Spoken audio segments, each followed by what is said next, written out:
Welcome to Fireside Giants. My name is Alex with my co-host here, Anthony Rivardo. If you're watching on YouTube, you can probably see I'm not in my normal setup. I'm actually away right now, but we're still grinding for you. We always want to get content out. That's our goal. And, you gotta grind, rise and grind. Like always, we got you covered with everything. And today we're talking about Rashad Bateman, a guy who actually could be a decent option for the Giants at 11.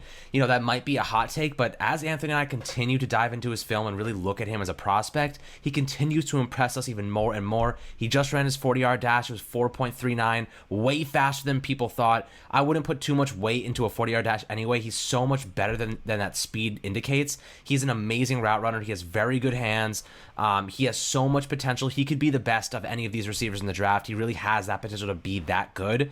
But the Giants are going to be looking at a couple of receivers depending on who falls to them at 11. But before we dive into Bateman, what he offers and why we think he might be a decent option for the Giants if they stay put at 11. Anthony, my friend, how you doing? I'm doing real good, man. Shout out Alex for grinding the podcast while away on vacation. That's awesome. And, I really appreciate that. So shout out Alex. But I love Rashad Bateman. He is one of my favorite prospects in this class. I mentioned it a few weeks ago. I feel like it was like 2 weeks ago now. Diggy, shout out Diggy, another great YouTuber in the Giants community. He mentioned that he would love Rashad Bateman at 11. And I started thinking about it. I'm like, you know what? Me too. And I told him that. And I shouted him out on the podcast a couple weeks ago for that take. I think that's a bold take that a lot of people aren't willing to make right now. But give it a few more weeks, and I think a lot of people will be on that same train. So shout out Diggy for that. I completely do agree. Rashad Bateman, I think that he in a normal draft class is wide receiver 1. But because this is the 2021 draft class, and we've got guys like Jaylen Waddle, Jamar Chase, and DeVonta Smith up at the top, and Kyle Pitts even, that's just pushing Rashad Bateman down the draft board to a place where he shouldn't be. He should not be a projected 20 to 25 pick. He should be a projected top 15 pick in a normal draft class. He is a true wide receiver 1. He's a great player. A lot of Giants fans really want that big body outside receiver. He is a big body outside receiver. He's very well built. His frame is filled out. He's tall. He's solid in size, but he plays that X receiver role. And when we talk about those guys who are big and have a nice frame, and we talk about them just being these guys who go up there and make 50-50 balls, right? And that's not him, though. That's not at all his game. He might have a really nice frame, and he might be an outside receiver, but he's one of those guys that just wins with excellent route running and great hands, and he's just one of my favorite prospects in this class. So I'm super excited to dive into him right now. Yeah, absolutely. I mean, Rashad Bateman is a guy, Minnesota Golden Gopher. Love that name, by the way.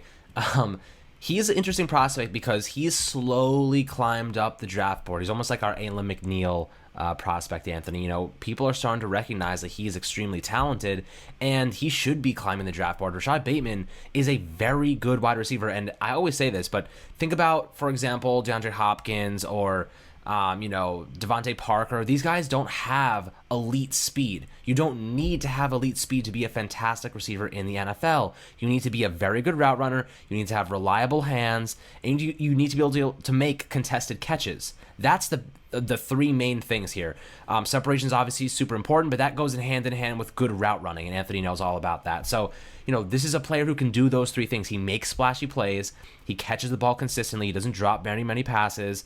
And his route running is super refined. He has a very good route tree. And the reason that I think he would be a good option for the Giants is because he has a little bit of height at 6'2", which would be the tallest receiver on the Giants currently, which is pretty awesome. He gives you that little bit of height. A lot of people are screaming, we want a big body receiver. We want a big guy. We want a big red zone threat. He can be a guy like that. He can go up in high point catches. He can do those flashy things for you. But at the same time, he's also able to push the field vertically and be an option in the short to intermediate range. He's a good slant route runner. He can get into space. He can maneuver and really take advantage of good route concepts.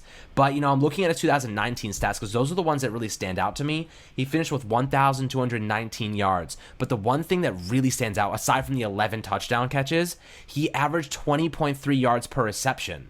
That's a really interesting statistic to me because that means they're pushing the field down with him. They're using him vertically. And as everyone might say, he doesn't have elite speed. That is telling me you don't need to have elite speed to catch passes downfield. You just need to create separation and be a good route runner. So as long as DJ has the time to wait in the pocket, we know how accurate he can be with a good offensive line. This is something that is very noted. Daniel Jones is good with a clean pocket, which means, tells me one thing. if they did get Rashad Bateman in the first round, get an offensive tackle in the second round. Get him a guy that can maybe compete with Matt Parrott, create a competition at right tackle, or an a offensive guard guard. like Wyatt Davis. Right, or like Wyatt Davis, which we predicted yesterday in the mock draft. There's a lot of working parts here, but Bateman is capable of being a fantastic pass catcher in the intermediate, short, and vertical offense, and Jason Garrett can get creative with a guy like that. You don't need a gadget player. You don't need a Curtis Samuel. Honestly, I'd rather draft him and then maybe sign a gadget guy like Curtis Samuel instead of Corey Davis, because I don't think Corey Davis is a wide receiver 1. I think he's a high-end wide receiver 2. But Curtis Samuel you can get creative with, which then opens up man coverage situations for guys like Rashad Bateman, who will dominate those with good route running and good contested catches ability. So interesting concepts here, Anthony. What are you thinking about this, and how do you see him maybe fitting into this Giants scheme? So, okay, I'll give my take on the Corey Davis, Curtis Samuel thing, right? Because I think that both of them are kind of high-end wide receiver 2s. But when I look at Corey Davis, I do see a guy who has wide receiver 1 upside, right? Like when you think back to when Plaxico Burress hit the open market and the Giants signed him, he wasn't really an established wide receiver 1 yet. You know, he wasn't the Allen Robinson, Kenny Golladay on the market. He was more similar to the Corey Davis, and he was still young and growing. And once the Giants got him, he really broke out into a larger role. So I could see Corey Davis potentially being a guy just like that. Another guy I'll compare Corey Davis to is actually James Bradberry, a guy who was really good on his team but kind of undervalued. Hits free agency, you know, as he's starting to age and enter his prime, joins a new team.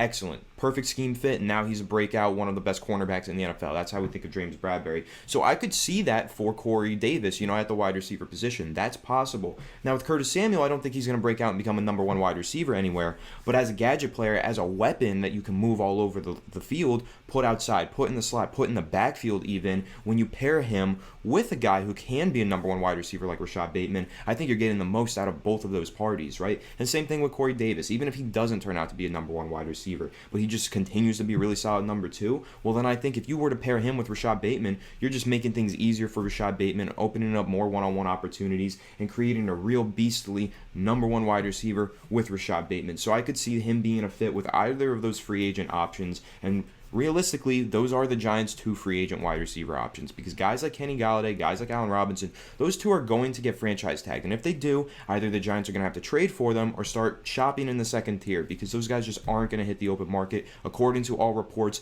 that's not what's going to happen. They're going to get tagged. So if we're believing those reports, as we probably should, the Giants aren't going to be in on Allen Robinson or Kenny Golladay. And on top of that, Allen Robinson has said he only wants to go to a contender. The money isn't the number 1 priority for him. So I love Allen Robinson. I want to see the Giants sign Allen Robinson.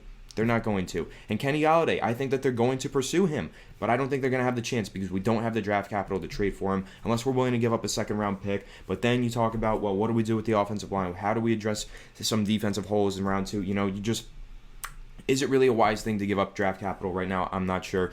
But that's another conversation we'll have another day, Alex, about, you know, potentially trading a second-round pick for Kenny Golladay. But in terms of Rashad Bateman, a couple of other things that I want to say. I watched some film on him. I just recently today, I watched the full game versus Penn State in 2019. Now, when I say I saw a true number 1 wide receiver in that game, that's what I mean. He ran a full route tree. He loves to run his dig routes. He ran a beautiful post corner route that absolutely obliterated the cornerback. The cornerback, he created like 8 yards of separation there. He was catching vertical routes, goes up the sideline. And the number 1 thing that I noticed with Rashad Bateman is really strong and impressive hands. Whether he's plucking the ball out of the air in stride going over the middle, or he's turning back shoulder, making an adjustment and just grabbing it with only his hands and not using his body at all. He has really strong and reliable hands.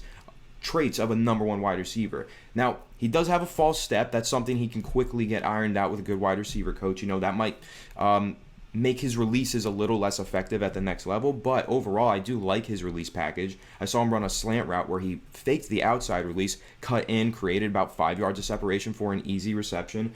I don't think he's the best after the catch, but doesn't need to be. When you talk about that huge 20 yards per reception number, right, that's because he's just so wide open on all those deep dig routes, those deep out routes, all those deep routes that he's running where he's just separating for so many yards. He's catching them, going them out of bounds or being tackled after a few yards, but he's just so wide open, and that's the most translatable thing in the NFL. When a wide receiver is entering the NFL, the number 1 thing that translates is good route running that turns into separation. So when I talk about a player that I love to watch, Rashad Bateman, really one of my favorite prospects in this class. I see such a high ceiling for him in the NFL, and I truly believe no matter where he ends up, he's going to be a number 1 wide receiver.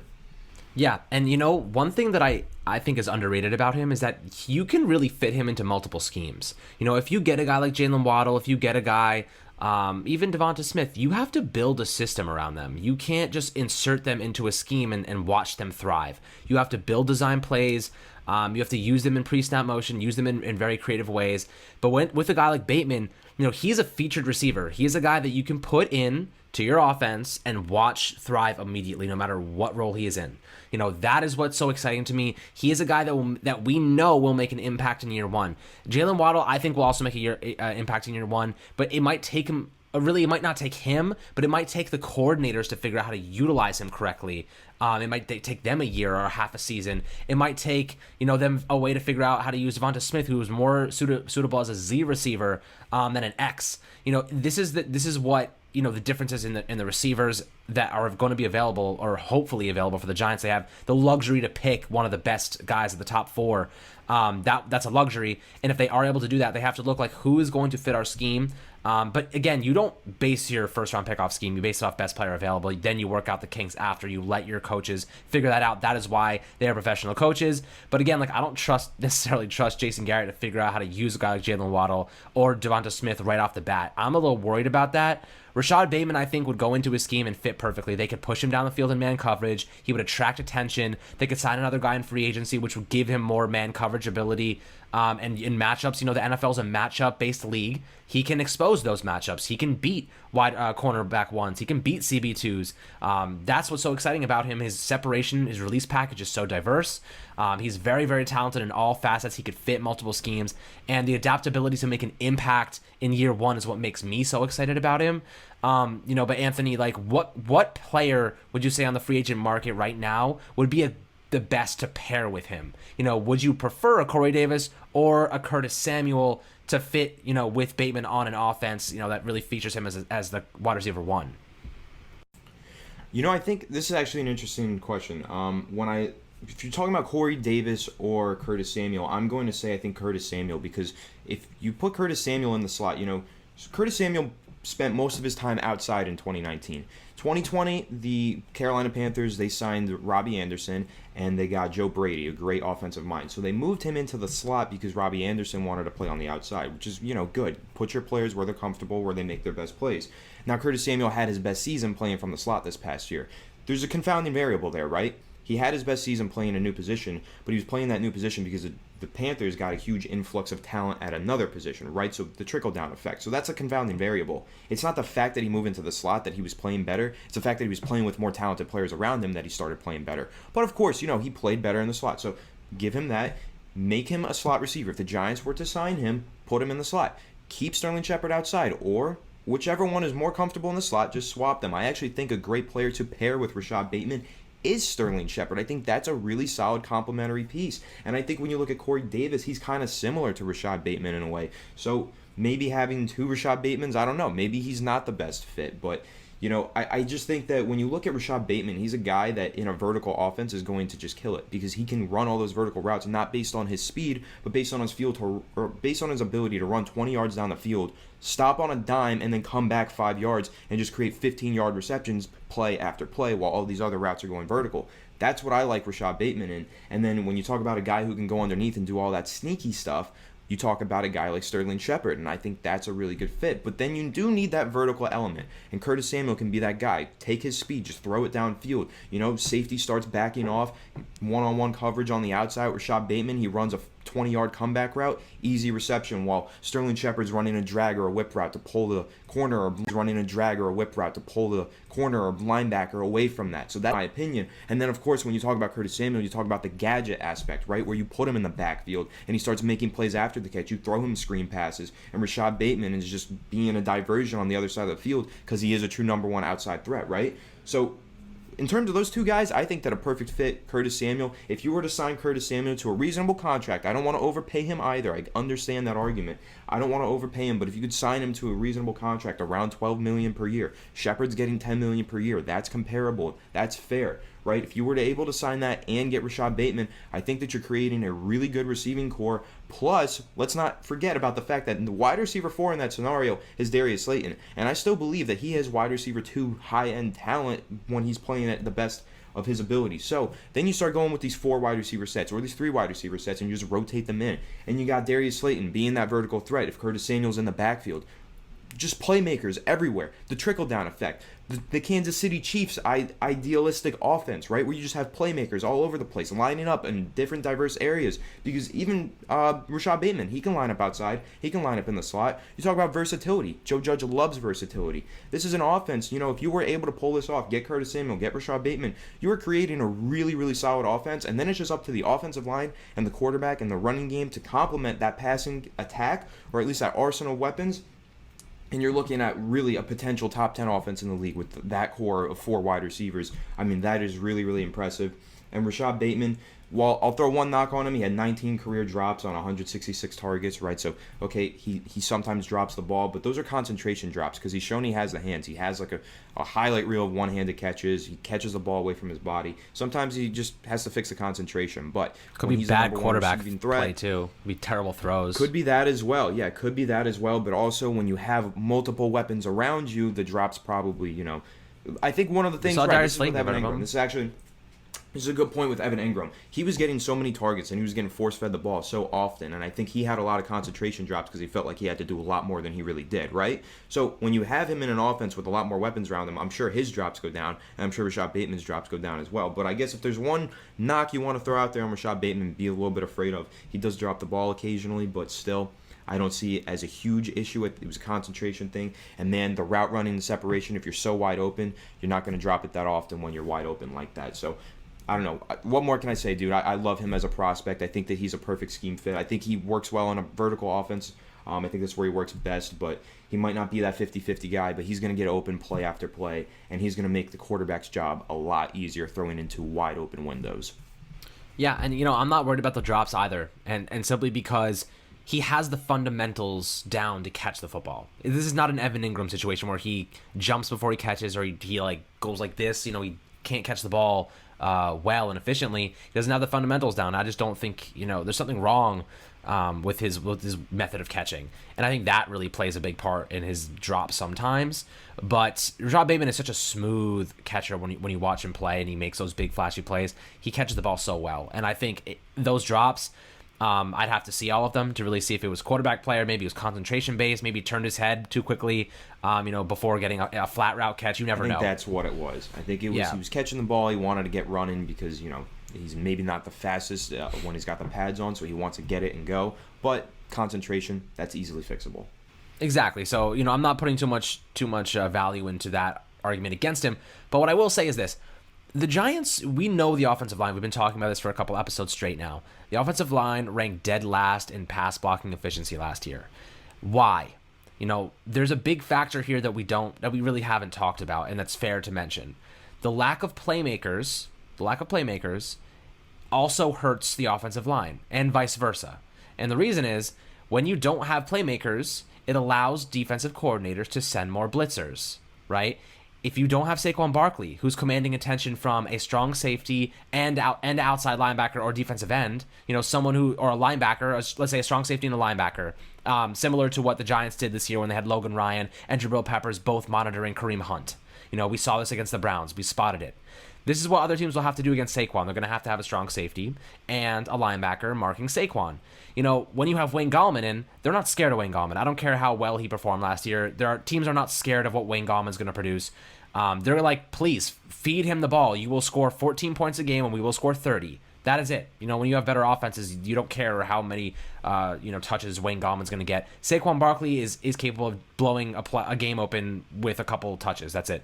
He could have 5 touches and 2 of them could be 99-yard runs. That's why you have to attribute so much attention to him. Wayne Gallman's not going to do that. He doesn't have that speed, doesn't have that breakaway ability. Now, when you add a guy like Bateman and a Curtis Samuel, for example, and Saquon Barkley, now you have a strong safety and a linebacker who have to be on Saquon Barkley. You have to have a cornerback and a free safety monitoring Rashad Bateman, and then you have Curtis Samuel who needs a pass coverage linebacker and a slot corner to be on him. Right? That takes away the entire secondary. That forces the secondary and middle of your defense to be allocated. That doesn't allow you to send safety blitzes. Doesn't allow you to send linebacker blitzes. It's a mismatch league.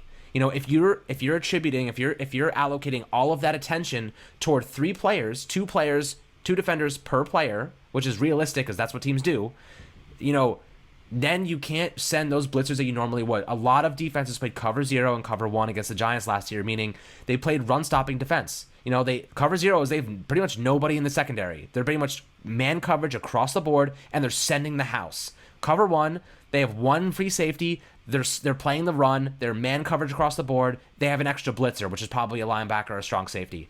That is the case. That's why the Giants really couldn't hold down in pass blocking, because defenses were not scared of the Giants receivers. They weren't scared of the playmakers, and they just sent extra blitzers, and they just doubled up on our weak right tackle at Cam Fleming and Matt Peart, doubled up on Shane Lemieux, doubled up on Andrew Thomas, who was injured in his rookie season. That is why the Giants had so much issues, had so many problems holding down in pass protection. Now you get a guy like Rashad Bateman, you get Curtis Samuel, Corey Davis, whoever it might be, you get Saquon back, you still have Evan Ingram, you still have Sterling Shepard, you still have Darius Slayton. Now you really let your offensive line perform 1v1. Maybe they send an extra blitzer every now and then, but it's not 2, it's not 3. They're not being overwhelmed, they're not being confused, because they know what's coming. They know it's a 1v1 matchup. They know it's outside linebacker or defensive end versus Andrew Thomas. It's not defensive end, strong safety, and linebacker versus Andrew Thomas. You know what I mean? So that's kind of the concept I'm trying to get past. Is getting good offensive talent also helps the offensive line. Anthony, what do you think about that? Yeah, I think, coverage sacks exist, right? So that's a thing, that helps. When you look at Daniel Jones' sack numbers, and maybe he's sacked too often, maybe he's holding the ball too long. Well, sometimes that's because he's holding the ball, waiting for someone to get open, and people just aren't separating. That was a problem with the Giants' offense last year. The statistics at least back that up. From my eyes as well, I think that it often added up to, lack of separation from the wide receivers. Granted, a lot of the lack of separation was scheme-based. A lot of it was run 10 yards and turn around, and that is really hard to separate on unless you're maybe Jerry Jeudy or one of the best route runners in the NFL like Amari Cooper. Those are tough routes to separate on unless you're very, very good, right? So, that's tough right there in itself, being trapped in a scheme that doesn't really, necessarily prioritize creating separation through the routes.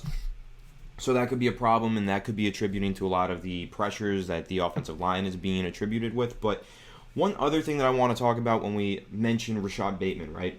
I want to talk about his size. When we look at a guy who's 6'2", 210, and then we look at DeVonta Smith, who's 6'1", 175, if he's 6'1", 6'2", Rashad Bateman, maybe he's not the biggest big body outside wide receiver. He's not 6'4", he's not Kenny Golladay, Allen Robinson, 6'4", not Terrace Marshall, 6'3", but just look at a picture of him. Look at his size. He's very well built, and he is 210 pounds, which is a really solid number. And if you believe that he's running that 4.39, to be running that at 210 is very, very impressive. Now, that's what I want to ask you, Alex. What do you think of the 4.39 number? Is it cap? Is it fact? What is it? Is it real? Because I know a lot of these numbers are going to be inflated at these pro days, these virtual pro days right now. A lot of prospects might be, tipping the scale one way or not being fully truthful. Personally, I don't know if I see 4.39 speed on his tape, but I do see probably mid 4.4s or maybe, 4.5, the slowest. He can move sometimes, and I don't know, you got to keep in mind that sometimes they have pads on that slows some players down. It's about your play speed versus your 40 time. There's always a discrepancy there, but I don't know. What do you think? Was it real? Was it not? Does it matter? It is. It definitely has. It's a disadvantages when it's an Exos pro day. Who knows who's timing these things? They're clocking it. It's really hard to tell what's real, what's not. I think there's some reality to it. Maybe let's say there's a human error. There's a biased and human error. Let's say it lands at 4.45. That's okay. DeAndre Hopkins was like a 4.57 receiver when he ran the 40. I don't give a crap about the freaking 40 time. Throw that shit away. It doesn't matter, right? It doesn't matter, because realistically, you can train for speed. You can add marginal speed, but you cannot all the time perfect fundamentals that he has coming out of college. Those things are not always translatable. Those things are not always learned. Whoever they might be, we see it all across the league. There are tons of receivers who don't have the ability to really get the fundamentals down and grow and develop their route tree. He already has a lot of that down. The speed is irrelevant. Look, speed is great for specific reasons, but that's why we've incorporated Curtis Samuel into this equation, because he's the guy with a 4.3 speed. You get your speed guy. Darius Slayton, he's got the speed. You don't need 15 guys with elite speed. That's just not what you necessarily need. If you look at the Chiefs, they have a lot of guys with speed. They have, of course, Tyreek Hill. They have McCole Hardman. They have Sammy Watkins. I'd argue Watkins has lost a lot of his speed since a lot of the injuries. But the main guys that we're looking at here is Travis Kelce and Tyreek Hill. Travis Kelce is slow as freaking molasses. You know what I mean? But he is such a great route runner. Like, just an unbelievable route runner. And those things translate. And Tyreek Hill's the same. He is a very good route runner. You know what I mean? So those things really stand out to me more than speed sometimes. I think a lot of Tyreek Hill's big plays are either busted coverages or Patrick Mahomes running around in the backfield and just launching balls 60 yards downfield. You know what I mean? Like, that's kind of what happens a lot of the time. So I would go for great route running over speed 95% of the time. Luckily, Tyreek Hill has both. Right, yeah, I'm a Tyreek Hill truther. What I'll say about him is he has the route running and the speed, right? And a lot of times those busted coverages, they look like busted coverages, but it's really just he's so fast he outruns the entire defense and outruns the coverage, which, in a sense is a busted coverage because they should never let him get over top, but he's so fast he does it anyway, right? So, speaking to separation, right? Separation is key. Like I've said multiple times, it's king. It's the biggest translator going from college to the NFL. And it's the number one thing that makes a great wide receiver great, right? When you look at guys like Tyreek Hill, when you look at guys like DeAndre Hopkins, oftentimes they are wide open. Julio Jones as well, because they are separating. Amari Cooper even. There are 3 ways to separate, right? First one is speed. Sometimes you can separate with just straight speed. You can run an out route and just have so much speed out of the break that you are wide open because they cannot catch you in man coverage, right? So that's a possibility. You could separate on deep passes just simply because you are faster than them. So speed is one way of separating. Another way, physicality. You can separate with physicality. When I look at the top 4 wide receivers in this draft class, let me line this up. Jaylen Waddle oftentimes separates with speed, and he's such an X factor, but he also has the route running, so it's like a huge thing, but he often separates with speed. Physicality. Jamar Chase often separates with physicality. Oftentimes he's running a go route, shoves the guy off with some nice hand fighting, or off the line of scrimmage, shoves a guy to the side and then gets wide open downfield. His physicality often separates him and gets him open, and that's very translatable as well. Now, the third way is route running. Having good feet, quick feet, just separating through running really proficient routes, right? Even let's look at last year's class. Let's look at Jerry Jeudy, how he separated. He wasn't really the fastest. What did he run? 4.5, I think? But he had the best route running. He was separating at an extreme amount. He actually had some of the best route running probably of any college prospect ever. So that's one way to separate. You look at CeeDee Lamb, he often separated with physicality, and then you looked at Henry Ruggs, who separated with speed. You have the same thing in this draft class. You have that separator through route running. It's Rashad Bateman. I think he might be the best route runner in this class. He just separates at such a proficient rate. He's just constantly separating, right? So, and then DeVonta Smith is also a great route runner. There's a lot of good route runners in this class, but those are the 3 ways to separate: speed, physicality, and routes, right? Pure, crisp route running. That's what Rashad Bateman has, and that is maybe the most translatable way to separate, and he has that. And so I seriously see him number 1 wide receiver in the NFL. Reminds me a lot of Keenan Allen. I think he's going to be a really good player, and I think this year, if he does fall into those 20s, he's this year's Justin Jefferson. If he falls into the right situation, he absolutely will be Rookie of the Year because he has that type of potential and ceiling if he falls into. So there are 2 teams that I'm looking at that the Giants could easily trade back with. Maybe not easily, but that I'm targeting as potential options. The Patriots, who are at 15, who could be looking for a quarterback. Maybe Trey Lance falls, you never know. And Washington. That might be another team that I'd be willing to deal with, because if you can get to 15 or 19, you might be able to get Bateman still. Only thing I'll say, might be hard to trade down at Washington. They're in the division, so they might not be willing to do that, and the Giants might not be willing to give them the opportunity to trade up and get a franchise quarterback. Right. Patriots makes sense. I know the Bears are at 20. I don't know if Bateman's falling that far, especially not after this 40 time. I don't risk it if I'm looking for Bateman, man. Yeah, I don't blame you. 15's perfect for me, honestly. I'm comfortable taking him at 11. I've said that multiple times, but that's fine. And then, if you want to go as far back as 20 and you want to try and take a chance, go ahead. But then there's also teams, you can think maybe 14, Minnesota. Maybe they want to get up and get a corner or something. You got them. And then 17, the Raiders. I think that's even a possibility if you want to keep pushing back. I think the Raiders might even be looking to go up there and get a defensive pass rusher. Maybe Micah Parsons isn't going to fall to 17. They want to get up there and get him. He's on the board. Something like that. If you're targeting Rashad Bateman, I think you can go that far back and possibly get him. So, again, you got to keep in mind, there's a lot of wide receiver talent, so some of these guys are going to fall down the board. I think, once again, like Justin Jefferson did last year, normal year, he's wide receiver 1 in his class. He's probably a top 15 pick. Last year, top 30 pick because of just so much wide receiver talent. It's going to be the same thing with Rashad Bateman. He's going to fall, and he shouldn't. Yep. That's pretty much the gist of it, guys. But this is a player who obviously we're really high on. He's growing on our draft boards. He's really taken leaps and bounds, and I'm excited to see what he does at the next level because he's a player that really could be a next wide receiver one, elite featured guy. And like we've said, receivers in free agency that are that good do not hit free agency. They are tagged because why the hell would you let a guy like that go? You tag and trade. You don't let guys like that go for nothing. Otherwise, you'd be a terrible GM. That is why a lot of people are like, oh, why, it's free agency. Allen Robinson's going to hit it or Kenny Golladay even. No, they're not going to hit it. When is the last time you've seen a big-time receiver hit free agency? Julio Jones? No. DeAndre Hopkins? No. You got any DeVonta Adams? Never. Tyreek Hill? No. These guys don't hit free agency.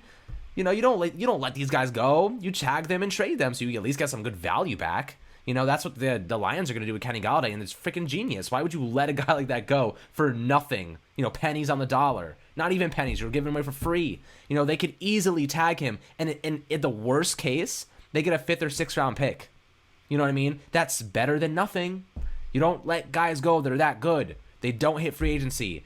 This is basic free agency stuff. So, regardless, Rashad Bateman, phenomenal player. Really like him. If they took him at 11, I would not be upset. I'd be like, okay, let's see what he does now. I'm excited for his potential. He really has that upside, guys. So I hope you enjoyed this video of Rashad Bateman. Obviously on YouTube, we have clips of him running throughout so you can get a good look at what he offers as a receiver and what you think he might translate to the next level. So as always, guys, thank you so much for tuning in to Fireside Giants. Thanks to Anthony for tuning in, and hopefully we'll have some more videos out in the coming days. We want to do some breakdowns of Elijah Moore. We have the Ayla McNeil coming up in a couple weeks. A lot of great content, guys, so really hyped to get that out to you. And obviously, thank you for supporting the channel. As always, we'll catch you guys on the next video. Make sure to subscribe below.